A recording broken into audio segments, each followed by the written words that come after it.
नमो नारायण जी मित्रों, आज का हमारा जो लाइव प्रोग्राम है उसमें आप सभी का स्वागत है। आज हम बात कर रहे हैं अंक ज्योतिष के बारे में। अंक ज्योतिष को और भी कई नाम हैं, जैसे अंक ज्योतिष बोल दिया, नंबरोलॉजी भी कह सकते हैं, न्यूमेरोलॉजी भी कह देते हैं। प्रोनाउंसिएशन का जो बोलने का जो ढंग है वो अलग अलग है। अंक विज्ञान भी कह देते हैं, अंक शास्त्र भी कह देते हैं।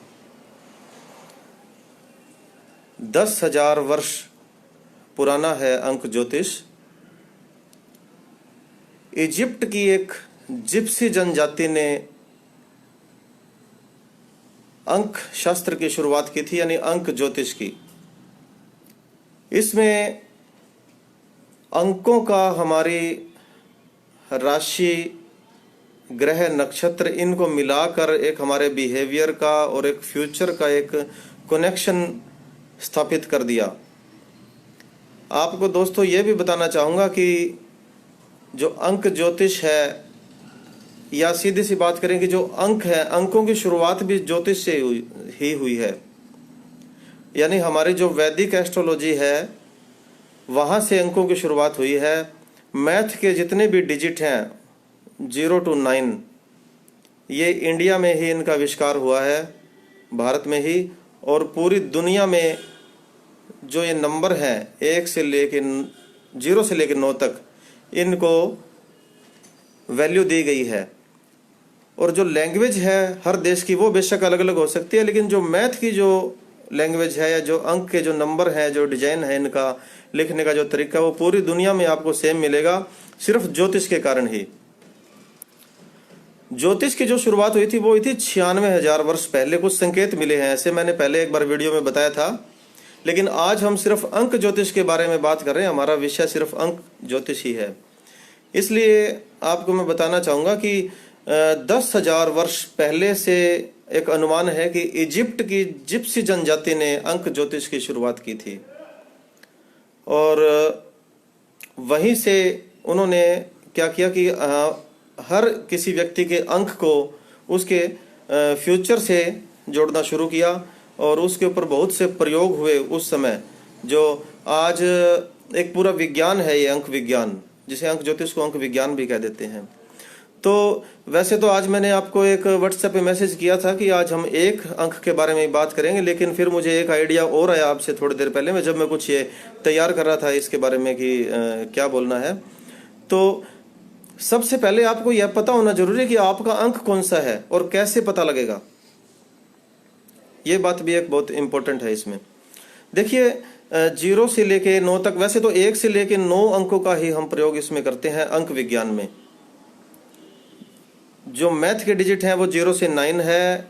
अंक विज्ञान में हम जो बात करेंगे वो 1 से 9 तक की बात करेंगे।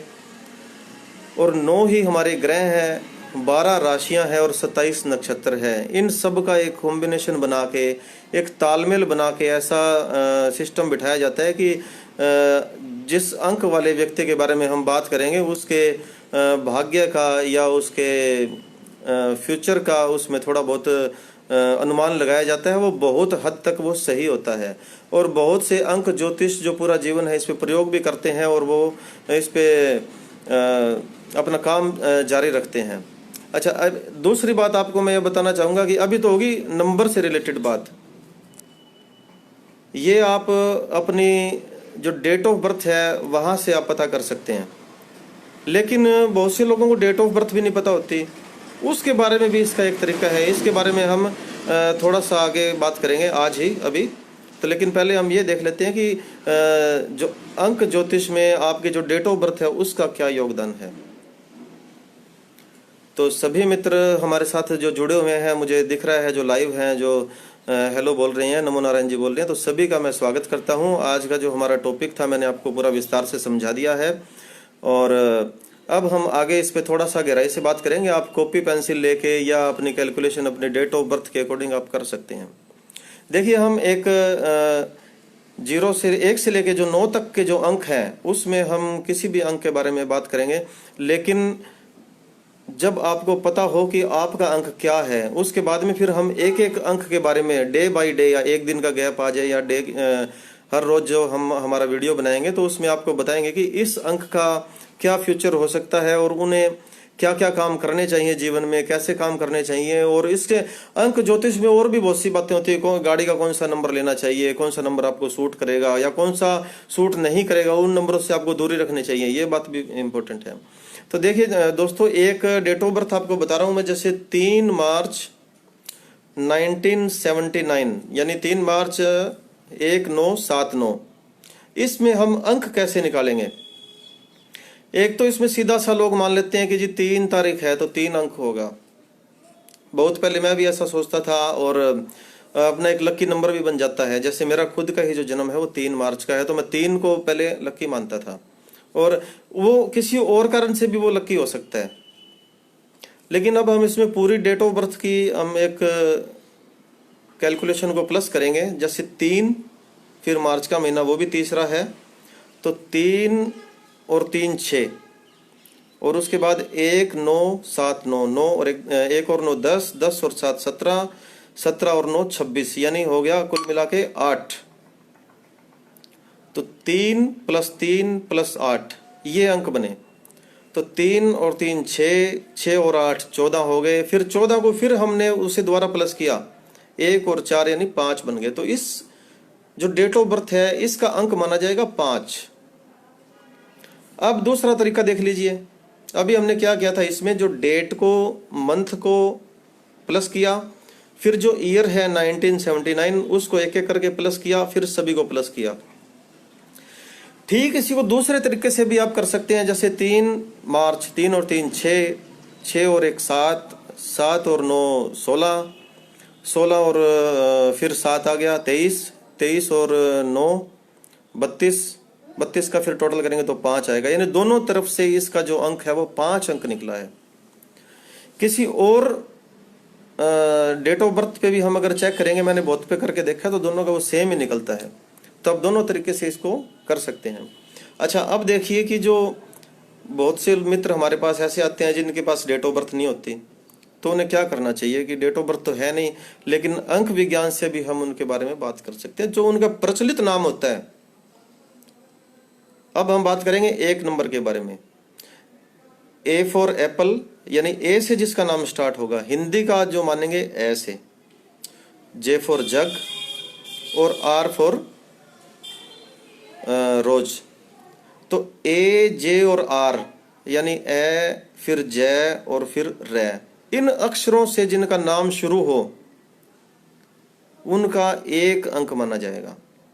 तो हर व्यक्ति ऐसे ही अपने अपने जो अंक हैं, जैसे ए नंबर है उसका 1 हो गया, फिर बी का 2 हो गया, सी का फिर 3 हो गया, फिर डी का 4। तो इसी तरह आप ABCD के जो अक्षर हैं उनको आप कंटिन्यू कर सकते हैं। आई तक जो हमारे अंक है वो 9 हो गए, उसके बाद जे का फिर स्टार्ट हो गया, फिर जे के बाद फिर 9 तक वैसे ही चलेगा, फिर आर के बाद वैसे ही चलेगा। तो आप इस तरीके से भी अपना अंक जान सकते हैं। जो पहला अंक है वो सूर्य का अंक है। हमारा जो नेक्स्ट वीडियो आएगा, कोशिश करेंगे हम कल ही वीडियो डालें इसमें, तो 1 अंक के बारे में भी पूरी लाइफ का ब्यौरा दिया जा सकता है, बहुत डिटेल से इसमें बताया जा सकता है। और इसमें बता दें कि बहुत ही प्राचीन काल से, मैंने जैसे आपको बताया, इजिप्ट में जिप्सी जनजाति ने इस पे प्रयोग किया और उसके बाद में अन्य देशों में इसका बहुत प्रचलन हुआ अंक ज्योतिष का। और हमारे जो मित्र इस पे काम कर रहे हैं वो बहुत अच्छे तरीके से काम कर रहे हैं। और बाकी के जो हर जितने भी अंक हैं, 1 2 1 से लेकर 9 तक जो अंक हैं, वे सभी क्या है कि किसी न किसी ग्रह के लिए माने जाते हैं, और उन ग्रह का और नक्षत्रों का फिर एक संबंध बनाकर एक भविष्य फल की एक शुरुआत की जा सकती है कि कैसे बताया जाए। और ये मैं कहना चाहूँगा कि बहुत नज़दीक उस बात के हम पहुँच सकते हैं यहाँ से जी। तो आज का जो हमारा लाइव प्रोग्राम है वो इतना ही रहेगा, और जल्द ही मैं दोबारा कोशिश करूँगा। और सभी मित्रों को मैं प्रेम भरा नमस्कार करता हूँ और प्रणाम करता हूँ और स्वागत करता हूँ सभी का। नमो नारायण जी, नमो नारायण जी, नमो नारायण जी।